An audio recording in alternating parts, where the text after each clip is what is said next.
Okay, this is the way how to cook bamboo shoots adobo. Ito ang paraan ng pagluluto ng bamboo shoots, ano, labong sa Tagalog na adobo, yan, no. Oh, so doon yun. And then piniga yun, no. And then you just fry it. Oh. Yan, ganyan lang. It's easy. Diba? Yan.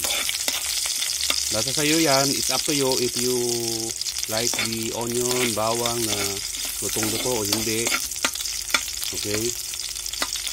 Ganyan lang. Tapos yan, ang susunod, next is the bamboo shoots. Okay?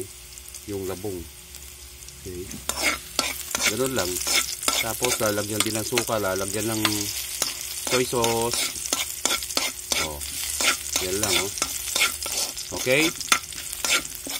I hope you can follow the easy method of cooking this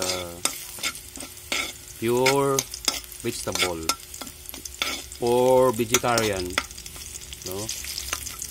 Okay?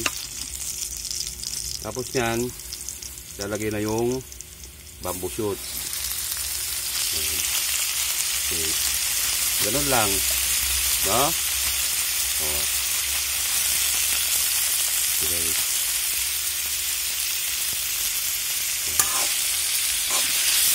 Ganun lang, oh. You mix.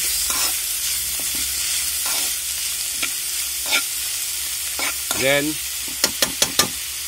put soy sauce, toyo. Just a bit. Kunti lang, oh, ayan, oh. Okay.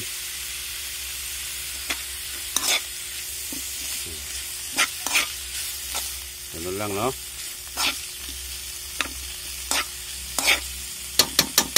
And then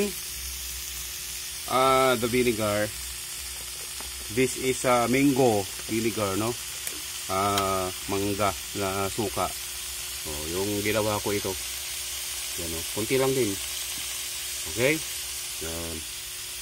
So after that, around how many minutes ay luto na ito. Ganun lang. So I hope you enjoy watching, and then you can easily follow how to cook this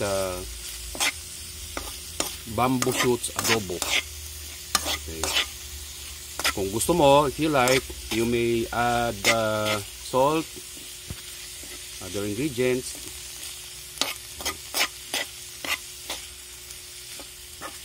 Okay. O, ganun lang po. Okay, salamat po sa panonood.